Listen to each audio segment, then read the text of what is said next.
All right, it's time to get this party started. Um, it seems like this crowd came in a lot faster than we've had in previous years, so thank you. We appreciate that. Good afternoon and welcome to the 2018 edition of the University of Florida Kelly A. Bergstrom Real Estate Center Trends and Strategies Conference. I'm Tim Becker. I'm the director of the Bergstrom Real Estate Center. And for almost 30 years now, the center has been hosting this conference to bring together academia and industry to learn about and discuss the future of this great industry.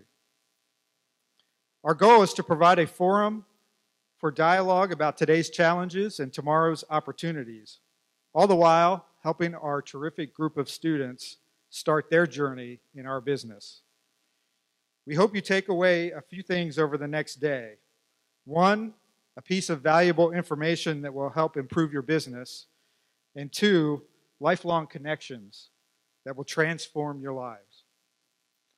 There are many people behind the scenes that make this event happen, as you all know, and we are extremely grateful for their time, thought, and passion. The foundation of any good conference are the support of the sponsors that we get.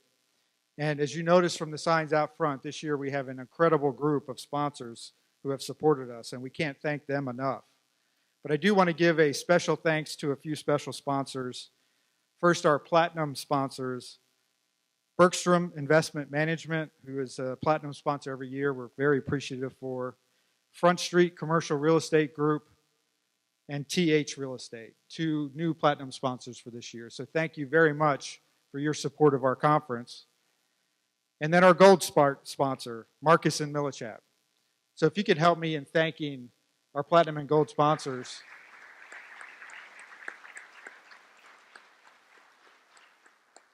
I would also encourage you to look at our sign out front for the silver, reception, and bronze sponsors and shake their hand. Thank them for what they've done to support a great conference.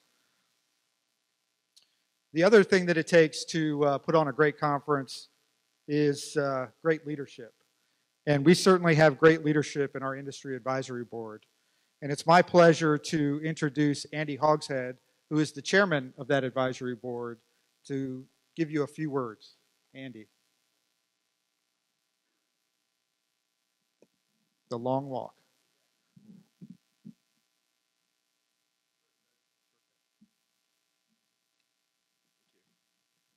Hello and welcome. This is a great group of people, and it's a great team all the way around, from the academic scholarship that we have to the professional management of the center to the advisory board to the graduates. To all of us, this is a unique opportunity to be involved with a really great group of people. Personally, professionally, just every way you want to measure it. The conference is always a highlight for me. I really enjoy getting together with people, catching up, talking, finding out new pieces of information about new things. And this year we've got a really great conference lined up. I want to introduce the chairman of the conference, Ted Starkey with Wells Fargo, who has put this wonderful group together. Thank you.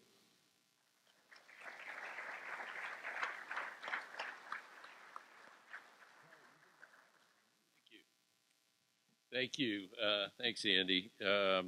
I just wanted to take a quick moment and, number one, recognize some folks who provided some great leadership in the program as well as in the sponsorship fundraising.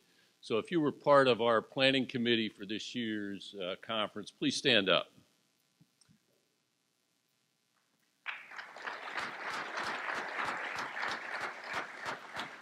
Thank you. Thank you. And what you don't realize is there are some fantastic people behind the scenes at the university, in addition to Tim, that really do all the work. And I also wanted to recognize them. They're probably out front, but Nikki Wagner, Denise Stoll Vonderhaar, And then we also had a couple students that in particular assisted out, C.C. Milton, Natalie Anthony, and Brittany Johnston. So thank you for your help very much.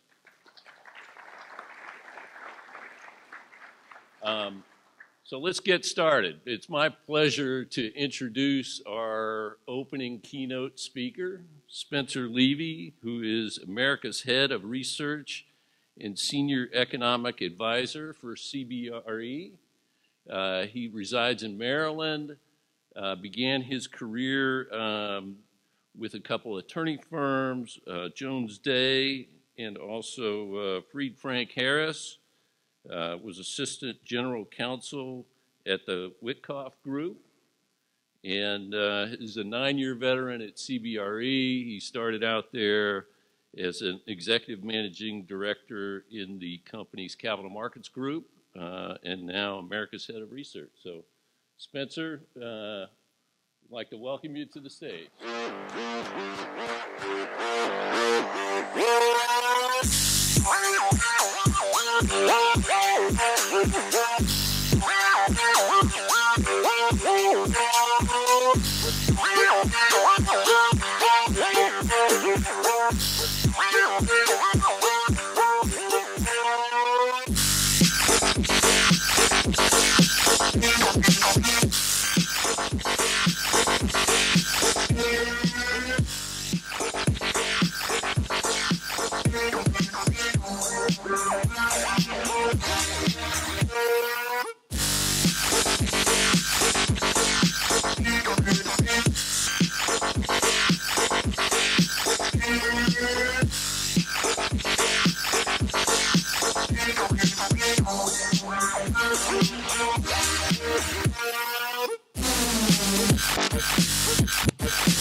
In September 2008, this gentleman, Dick Fuld, filed the largest bankruptcy in the history of the world.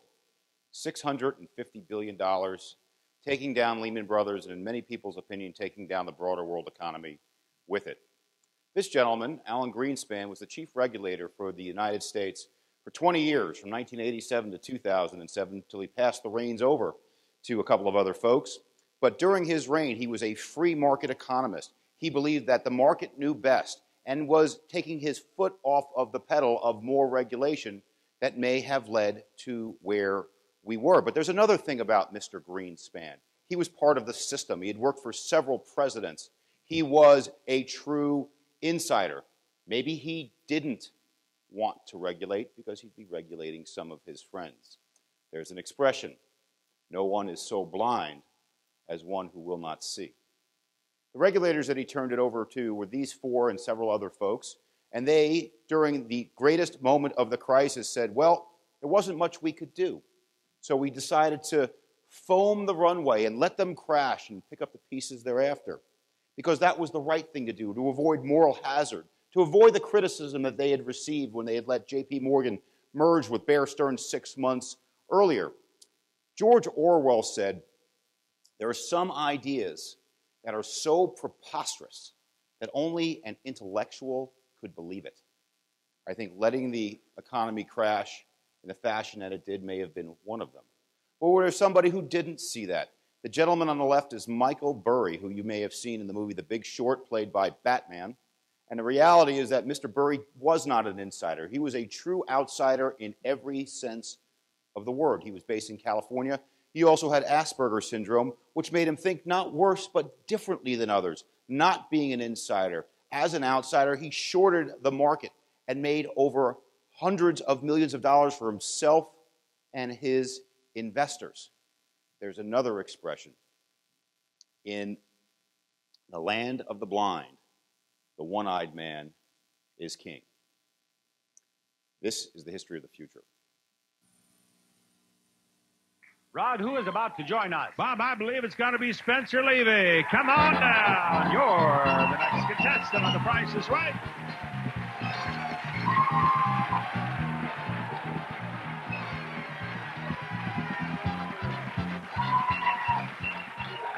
How you doing, Bob? Hello, Spencer. You are here. There's a pew of young men there. What? Is this a school, New York State? Well, we're from Cornell University. We just graduated, and we're driving around the country. You have just graduated? Yes, I have, Bob. With a degree in what? A degree in Industrial and Labor Relations. And now, do you have a job? Well, I'm going on to Harvard Law School next fall. So. Smart boy. Smart boy. As long as you stay in school, you're a success. If you ever finish school, you're going to have to get a job. You understand that? I'm trying to avoid that. So one degree after another. That's a great idea. It's a great way to go. Good afternoon, everybody. 2 points about that video. Number one, don't take yourselves too seriously. And number two, I ended up failing. I ended up getting a job, as you can see right here. But my first job out of law school was as a lawyer in New York City, and my first client was Donald Trump. And I was representing our now president on the sale of the Grand Hyatt Hotel back to the Pritzker family, which owns the Hyatt Hotel Corporation. And one day during a deal, the junior associate guy, which was me, gave him a call. And I said, Donald, I was on a first-name basis with him at the time. I said, what do you think about this contract clause? And he said something to me that I never forgot. He goes, well, what do you think? I then said the wrong thing. I said, that's why I called you, Donald. Wrong answer. He proceeded to tell me I gave him the wrong answer over the next 30 seconds. Hung up the phone. I said, well, that's it. I just got fired. The next day, I went to go see our now president, ready to take my medicine. And he was as nice as could be. Like nothing had happened. He taught the young kid a lesson, and he just moved on here. Why am I telling you this story?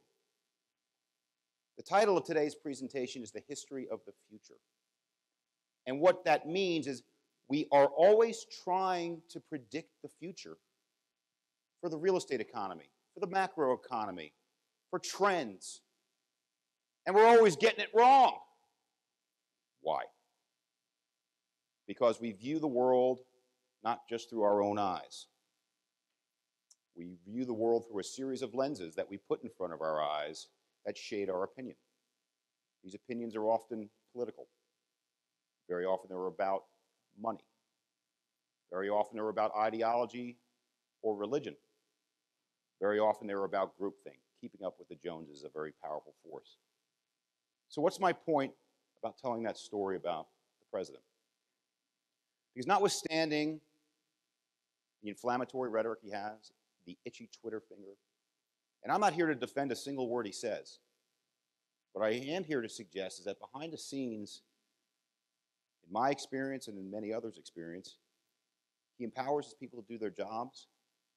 He has reasonable, though you can disagree with some of his policy positions.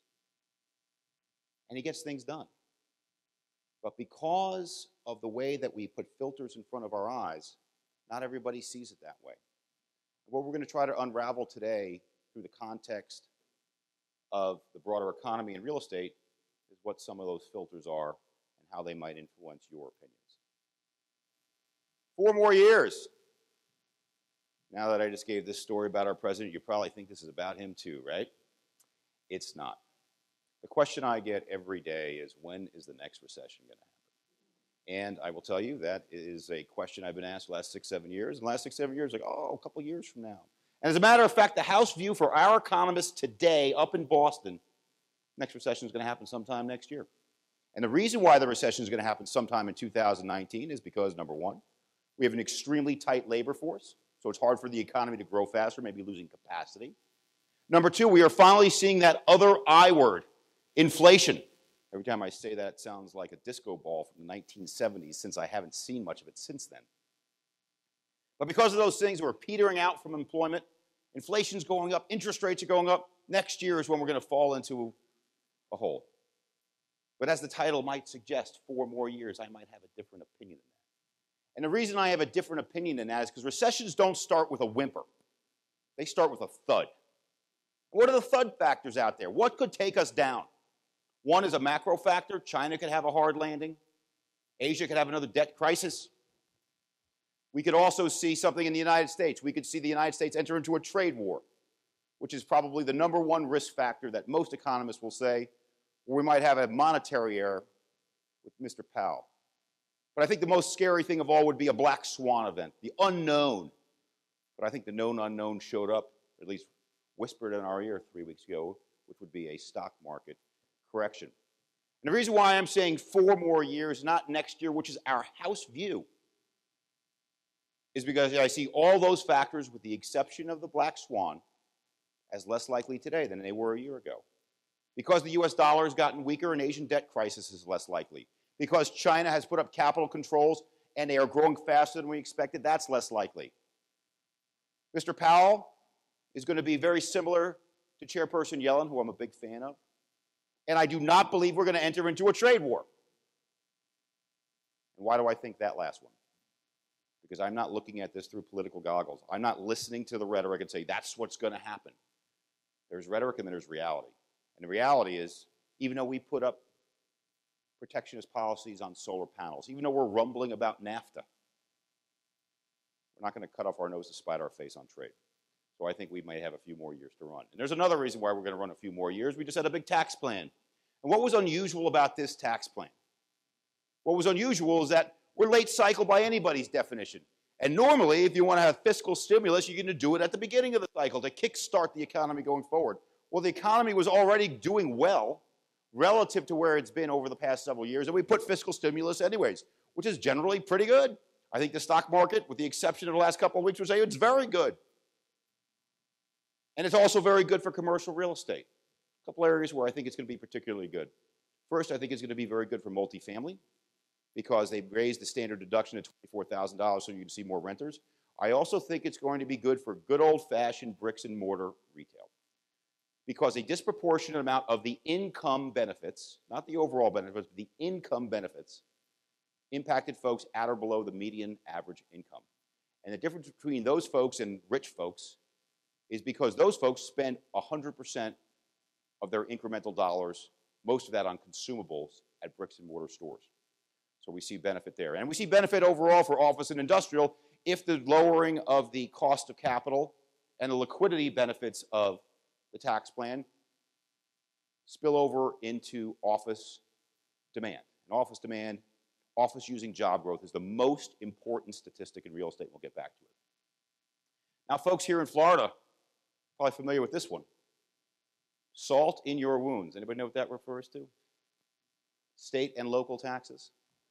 And you guys are sitting here with Cheshire Cat grins on right now. Say, we don't got state taxes, do we? We're going to take everybody from New York, from California. Who said that in this room? I guarantee you say that every day. Come on, folks. Work with me here. You think you're going to get a lot of benefit from it. Hey, Robert said it. I like Robert. Robert's a terrific guy. We used to work together. But I think you will get some incremental benefit from this, because it's now a lower cost of living, lower cost of doing business here than it was yesterday. Tennessee will get some marginal benefit. Texas will get some marginal benefit. But don't stand here with catcher's mitts, folks. Even though I think you will get some incremental benefit from this, people didn't go to California, New York, Chicago yesterday because they were cheap. They went there for other reasons. They went there because they have great infrastructure, great live, work, play, and they have the most important thing of all, deep pools of talented people through the great university systems and also a live, work, play environment that makes them want to live there. So this is a net good thing for every person in the room here in Florida. but it's not going to lead to a cavalcade of stars running down here either. Can anybody shout out and tell me what this guy does for a living? What gave it away? Was it the tattoos? Was it the beard? Maybe it was the beer bottles. Why am I putting this guy up here on the screen? Because one of the things I talk about a lot is globalization. And globalization is one of those hot-button political terms of it. You either love it or you don't love it. Going right back to the 4 biases I was talking about before. Well, here's the deal. Globalization is not a one-trick pony. Globalization is 4 things. It is the trade of information. It is the trade of money. It is the trade of goods. It is the trade of services. Some of them are net good. Some of them are mixed. I'm a big fan of the trade of information.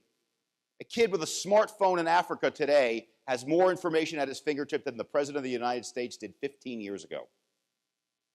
Money flow is a good thing.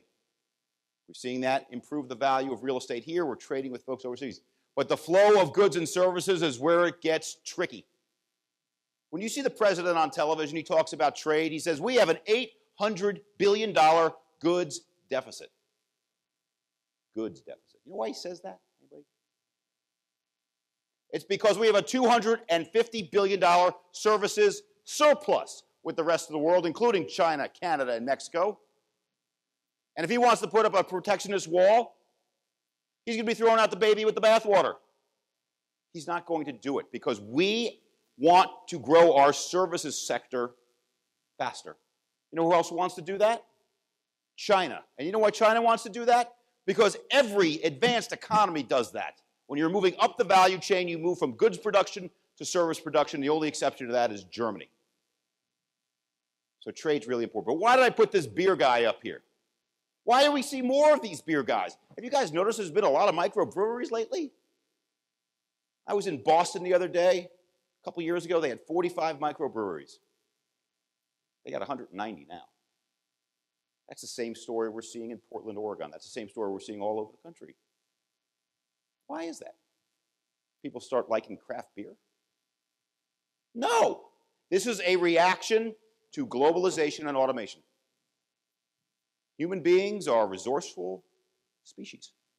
And when they feel that they are now being squeezed out, they're going to get into more industries that have the ability to compete over the long term. So the expression that we use is local is the new global. Beer is one of the local businesses.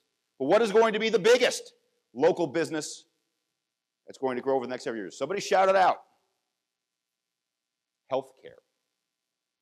I note that Tampa, a few miles from here, has one of the largest older populations in the U.S. Orlando has a lot of it as well. And this is a picture of my grandma Bess. 100 years old, passed away a year ago. And why do I put a picture of my grandma up there? Because I like looking at pictures of my grandmother. But there's another reason. Because over the next 20 years, the number of Americans over the age of 65 is going to double. And there are going to be a lot more Grandma Besses out there. And what's the beauty of healthcare? It is a very local business. And while there are elements of healthcare that will be disrupted, X-ray technicians, computers can already read better than that, most of it is still one-on-one. The Bureau of Labor Statistics ranks healthcare as the #1 job growth driver over the next 10 years, more than tech. Older folks driving local businesses. Planes, trains, and automobiles. Anybody see this movie? I just put up my favorite movies on the screen. That's the only reason I put it up there, right? I put it up there because I'm a big infrastructure guy.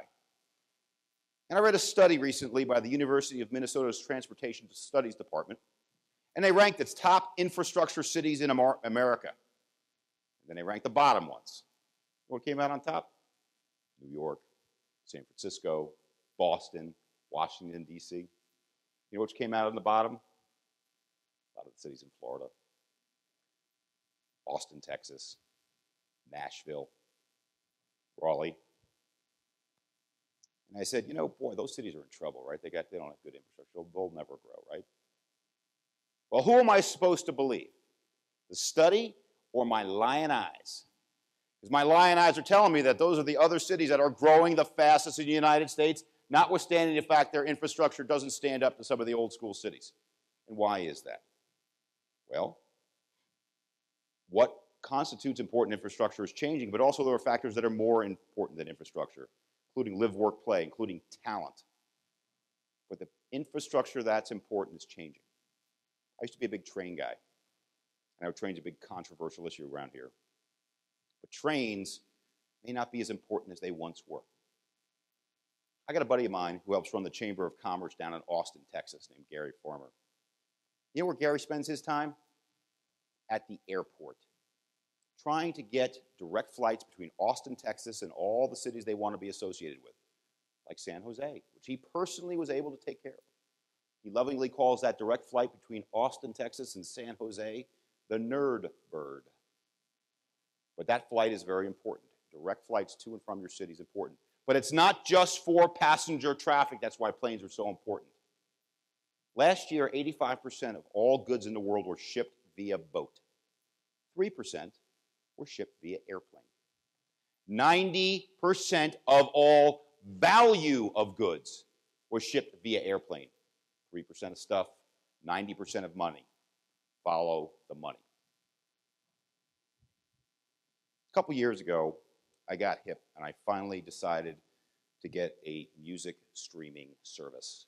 Prior to that, I was still listening to vinyl. The last album I ever bought was Hotel California by the Eagles.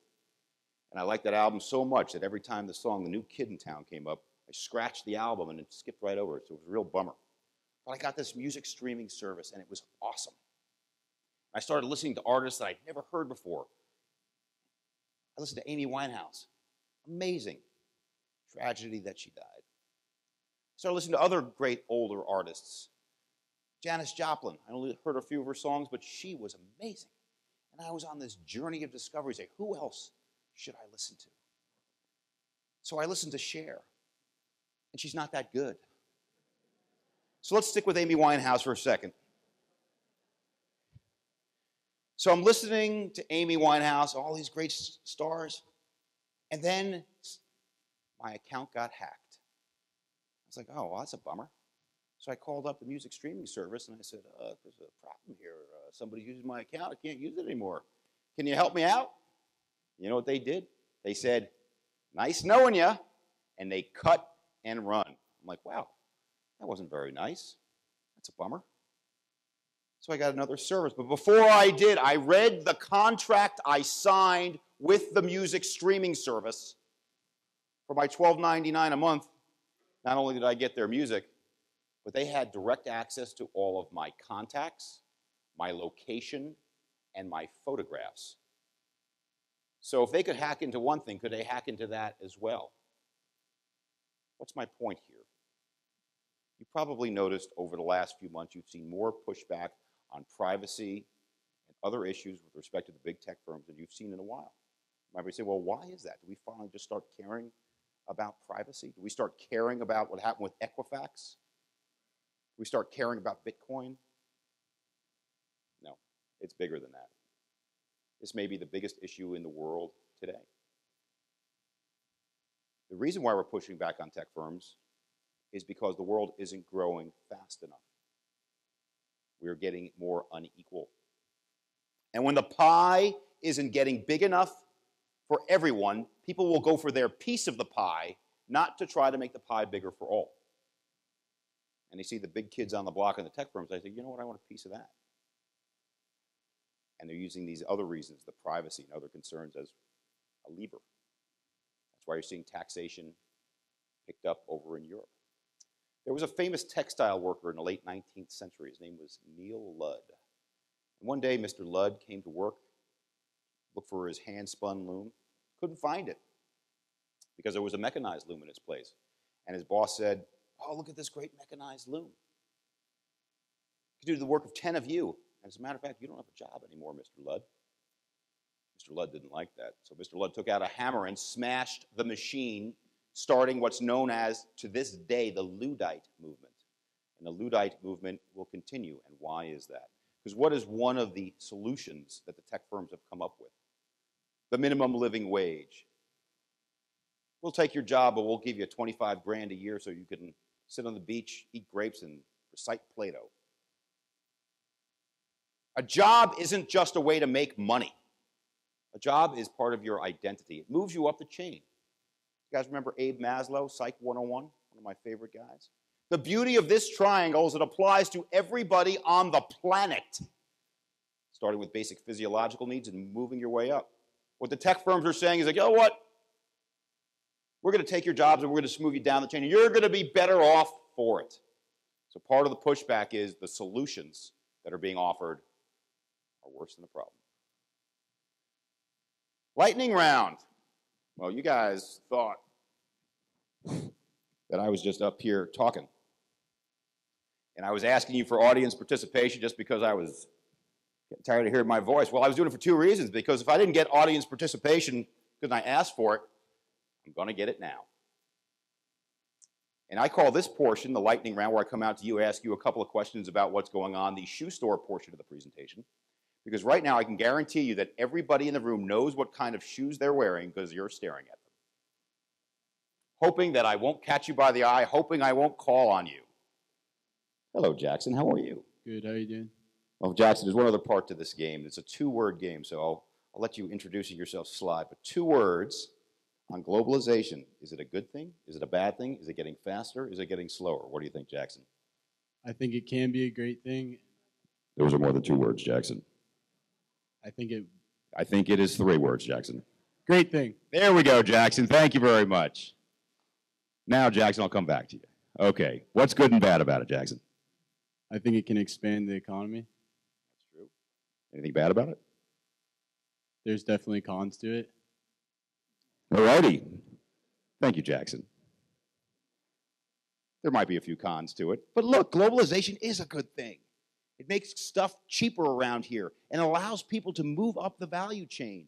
If you can get a cheaper television set from overseas, you can go do another job and have the cheaper TV and do something else. The whole name of the game is moving up the value chain, and globalization allows you to do that. The downside is what we talked about before, about some people are getting displaced, and we have not done a good job of helping them move forward. Interest rates might impact the apartment sector. Who do I see here? Who is this? Robert Given. How are you today, Robert? Spencer, I'm very good. Still a 2-word game, Robert. We may be former colleagues, but I got to stick to the 2-word thing here. So, Robert, interest rates going up, going down, good thing, bad thing? Good thing. Good thing. And this is coming from a big real estate guy. And I agree with you, Robert. It is a good thing. And why is it a good thing? Because interest rates have been so low for so long because people have been pessimistic about growth. And now we're finally optimistic again. And interest rates are still super duper low by any historic measure. Now, Robert also has an ulterior motive because he's in the apartment business, and it may cause more renters and buyers, but there's certainly truth to it. It's better for the overall economy for interest rates to grow, even if the incremental cost of your car loan, your student loan, and your home loan goes up. Retail. I don't know that there's been any asset class that's been more put upon than retail. Most people think retail might be dead. I'm not so sure. What's your name, ma'am? Michelle Pierce. Hello, Michelle. Still 4 words there, Michelle. We're working together here. So, Michelle, retail. Is retail dead, alive, going to be stronger, getting worse? Strong future, weak future? What do you think? Strong future. Good answer. Counter opinion, but I completely agree with it. And why is that? You know what the #1 disruptor of retail is? Oh, it's the internet, right? Wrong. I gave a presentation the other day with Brian Bailey, a good friend of mine in the Atlanta Fed. And Brian puts up a presentation on the screen, and he says, you know why the banks are clamping down on speculative lending? So look at all these auto loan defaults. I said, that's an interesting map there, Brian. I said, let me show you my map. And my map showed where all the big department stores were closing. What was interesting about my map and his map? It was the same map. Its demographics is the #1 disruptor of retail, not e-commerce. So you go to high growth, high wealth, live, work, play areas, retail's just fine. You go to places that cannot have growth, cannot have wealth, retail is going to suffer because you cannot re-tenant. Demographics, not e-commerce. So one of the things that we do in the forecasting business is we look at the cities that are going to grow the fastest, that are going to do the best. This is San Francisco, maybe the poster child of the best city, if not in America, maybe in the world. Because of the tech business, because of the growth in wealth, because of the strength of the housing market, all these things are good, right? Well, we test that. So I go to my local teams and I say, well, what do you think is going to happen there? And see the local teams, and then my teams up in Boston, which are my economists, say, oh yeah, they perform about the same. But how are they going to do going forward? The bottom is where they expect vacancy if you're on the ground. The top is where you expect vacancy if you are looking at it from the top down. We're using different numbers. They see more facts on the ground, and I think in the short term, the local market team is right. But over the long term, the top-down approach is right. And even though I'm not suggesting my local team is biased, I definitely would suggest to you that going back to how people forecast the future, very often people look through the goggles of what is in my best interests versus objectivity. And we are not immune to it. I'm not suggesting bias. I'm suggesting different lenses of facts that they're looking at. So what we say is, well, who's right, who's wrong? So we back tested ourselves and say, well, you know what? How good are we? This is a test of office rent growth based upon what we forecasted and what actually happened. So we really missed it in LA. We thought LA would kill it, didn't quite kill it. We thought Chicago would kill it, didn't quite kill it. Well, we got Dallas right on the money. But you'll see that directionally, we're basically right. But ordinally, in terms of the growth amount, we're not totally right. So what do we advise our clients to do today, given that we have all these uncertainties about the macroeconomy, when we're going to go into recession, and all these uncertainties about forecasting themselves? We tell our clients to be agile. Now, that is not a picture of me, and I don't think it's a picture of you either, Robert. But agility is the ability to have different outcomes depending upon your behavior, to have flexibility. And we expect our clients to be agile in all of their strategies, starting with their capital market strategy. These are the NCREIF returns for commercial real estate over the last 1, 3, 1, 5, and 10-year periods. Now, if my good friend and mentor, Ray Torto, was standing up here on the stage today, he would say in a very thick Boston accent that real estate has earned a 9% unlevered internal rate of return since the beginning of time. Probably right. What's the problem? Last year, it did not. Commercial real estate earned about a 7% overall return. The only one that really exceeded it was industrial, the golden child. Retail under 6%. Apartments under 6%. So what should you do when the returns aren't good? Should you get out of the business? No. You need to be agile in your capital structure. First, in your debt capital structure, you need to make sure that you're not all short-term and could be subject to interest rate spikes like we're seeing today, or subject to a liquidity crisis if I'm wrong and the recession really does happen next year. Agile capital structure for debt. But you also need an agile capital structure for equity. And that means lowering your cost of capital. And what is one of the best sources of lower cost capital? Foreign sources of capital. And why are foreign sources so good? By the way, they're not all painted with the same brush. But there's a lot of insurance companies. There's a lot of sovereign wealth funds. There are a lot of high net worth individuals that have a lower cost of capital than domestic sources. Why is this chart important for markets like Orlando and Tampa? Because while most of the money is going to the usual suspect markets, half of it is not. Where is it coming? Coming to places like this, places like Tampa. Why? If the scarcest thing in the world are large pools of talent for owners, the scarcest thing in the world for large investors are large, high-yielding assets, and they need to move out on the market risk spectrum in order to achieve those returns. So one of the pieces of really good news about Orlando is that you get a lot of it. You get a disproportionate amount of foreign capital here versus other similarly situated markets, and the trend is positive. So about 30 to 40% of all investment dollars come from foreign capital sources here in Orlando. Just to give you an example, I was in San Diego a couple of weeks ago. You know what percentage they have of foreign capital? Less than 5%. And so having this much foreign capital is one of the two major pillars of long-term strength. So you already got it. Get more of it. Let me give you an example. We sold a building recently in suburban Nashville for $100 million to a high net worth individual from Bahrain. Suburban office, Nashville, Tennessee. How did he even find that on a map? You know how?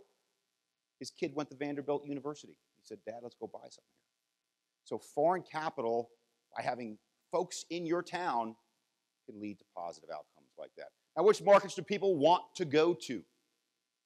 This is the investor survey, which was published this morning by us. Top 12, 15 markets in the United States. And you'll see Tampa's right here, number 10. First time it's ever showed up on our list. Orlando's right here. It's number 13. Didn't quite make my screen, but trust me, it's right there. Moving up. These are the markets where people want to put their money. But you'll notice that there are two numbers on this screen. You got the first number on the left is the number of the ranking of the market. What is that second number? All right, guys, if you read the footnotes, it's forecasted office using job growth over the next 2 years. It is the most important number in real estate. Now, I said that when I was in Frankfurt recently talking to one of my clients. They said, no way is that the most important number. And I said, Yahweh. So we went up to Boston and we tested it. If you have high office using job growth, you're going to have not only NOI increases, but you could have cap rate compression even in the face of rising interest rates. Because cap rates aren't just the cost of capital, they are a combination of the cost of capital and growth rates. So here's my punchline.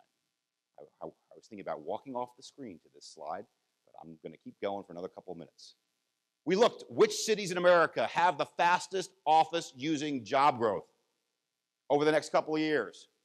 Number 4, Orlando. Number 5, Tampa. Miami's up in the top 10 as well. The most important statistic, and that is why Orlando and Tampa are going to continue to rise. You might say, oh, well, these are really small cities, right? Not getting critical mass, can't get enough money here. Well, guess what? We also rank them based upon absolute job growth. What do you know? On absolute job growth, Orlando still makes the top 15. Pretty impressive stuff, folks. This is a market on the rise, and this is the reason. Now, what we also do is we compare Orlando and other markets like it to the rest of the United States. And you can see that Orlando is well diversified, and you obviously have a pretty big concentration in leisure and hospitality over the rest of the United States, and a smaller education and healthcare than the U.S. But look at the size of your professional and business services relative to the U.S., even though you've got a huge leisure sector. That's office using jobs, folks. That combined with information is a large part of your tech sector. This is a terrific market. It's growing, and it's got a great diversity of industries. Industrial. Even though my good friend Robert Gibbon is standing in front of me, industrial has been the golden child of commercial real estate over the last 5 years. Why is that? E-commerce, logistics, local businesses. That's the good news. Here's the bad news. I'm not saying the party's over. I'm saying it's kind of late in the game to get into the stuff on the right. The big box stuff has been priced to perfection. The yield spread between the developer's cost and the exit cap rate has diminished almost to zero, particularly of a high-quality tenant. You're seeing a lot of spec construction. Now, even if we see rising interest rates, I still expect cap rates to stay stable, possibly go down in industrial. The others are going to feel some upward pressure, but not a lot. But if you want to go industrial, don't go big. Go small. This last mile stuff is where it's at in every major market, not only because of distribution of goods, but also because of the local industries. One of them being beer manufacturing, another one being marijuana. In Denver, which legalized marijuana 4 years ago, 50% of the positive absorption of their B and C industrial is due to the marijuana industry. They get rents that are 3 times the average market rents. Now, you still got to get paid your rent in a brown paper bag because it's illegal federally, but these local industries are driving demand in ways that weren't there before. Multifamily. I've been having this ongoing debate with both my colleagues and my senior executives at my company for the last 5 years. And they're like, oh yeah, multifamily's at peak. We should stop buying it. We should stop building it. I said, wrong. The secular shift from owning into renting isn't a temporary thing, and it's going to last for a very long time. The ownership rate for homes in the United States is the same level today as it was in the 1950s. And what led to this secular shift? One of them was the global financial crisis, where people became renters not necessarily by choice, but there are more renters by choice today. But this is also by age cohort. So this is the chart that I pulled up for one of my senior-most executives of my company last week. I said, what kind of secular shift you're talking about? I said, you know who prime home buyers are? Gen Xers. To all the Gen Xers out there, I'm one of you. What happened? Home ownership went up in the first quarter for the first time in a long time. Gen Xers continued to decline. Why? Fear. These are the folks that bought their first homes between 2000 and 2005 and are still underwater. This, combined with the student loan crisis at the lower end of the market, is going to lead to strong multifamily demand indefinitely. I'm very bullish on it over the long term, and it's not only because I'm standing in front of a good friend of mine. Office. One of the modern trends in the office business is the open office. You've probably seen some offices like this. This is a beautiful office. This happens to be a picture of our office in Glendale, California, where we had an adapted reuse of an old Masonic temple, where people have free address, free offices. Flexibility, that's the key word. And we just did a study recently. We asked people how you could be agile as an office owner. Well, this is from our Fortune 500 clients. Free address, flex work, third-party space, shorter-term lease options. This flexibility thing, this shorter-term thing is changing not only how individual occupiers are occupying space, it's changing the entire office business. This is Lisa Picard. She is the CEO of Equity Office Properties, one of the largest landlords in the United States. I was with Lisa a couple of weeks ago giving a presentation at Salesforce Tower in San Francisco, and she said that her average renewal rate has dropped from the mid-70s to the mid-30s. Think about that for a second, folks. Tenants aren't staying in the buildings. They're taking shorter-term leases. The office business is changing far more rapidly than is the retail business that gets all of the headlines. So the key to being a good office landlord is to understand these trends. Key to being a good occupier is to be agile in how you lease space moving forward.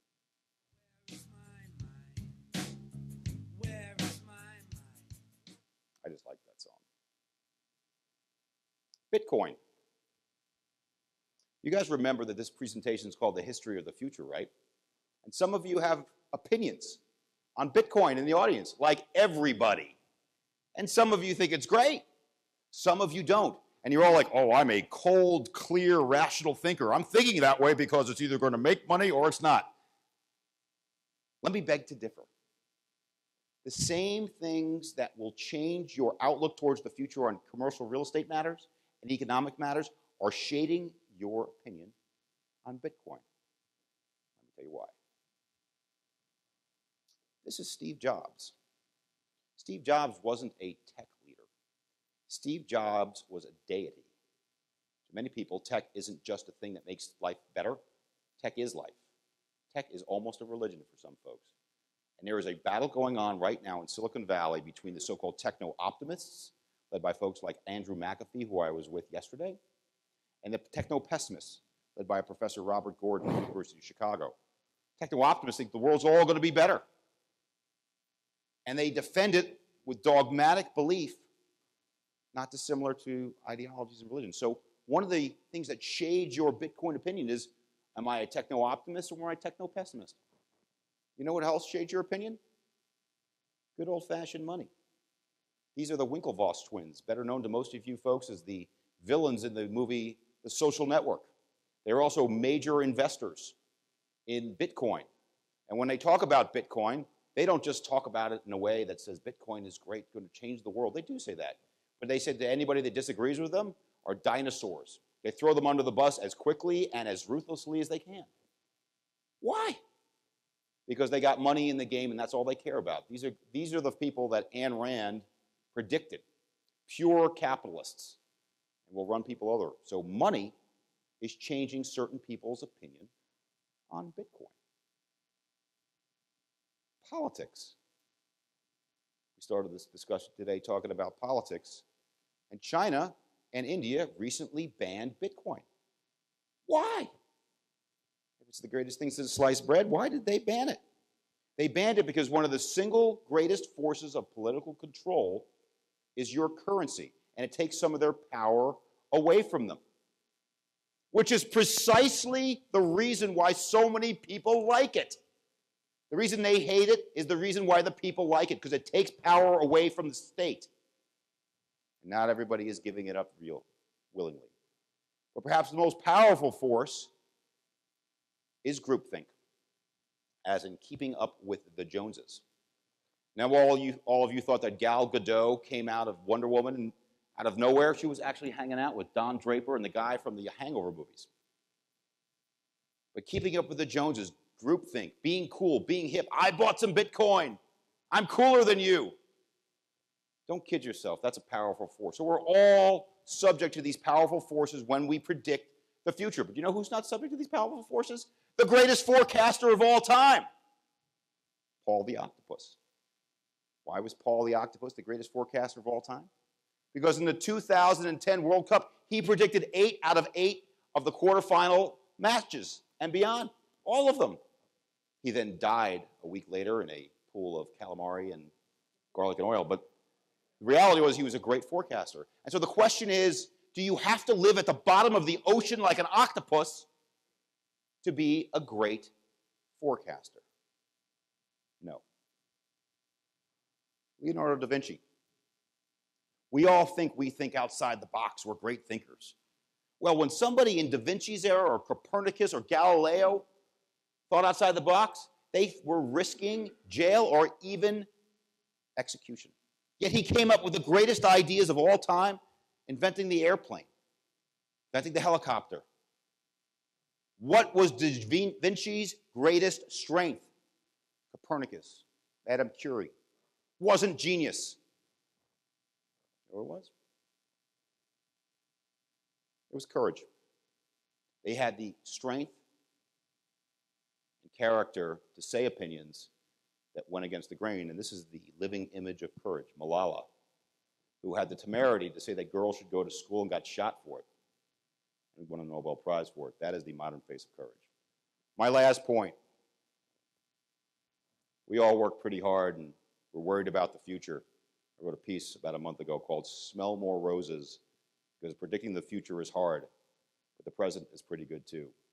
And sometimes your roses smell like roses. This is my daughter, Rose. Attention!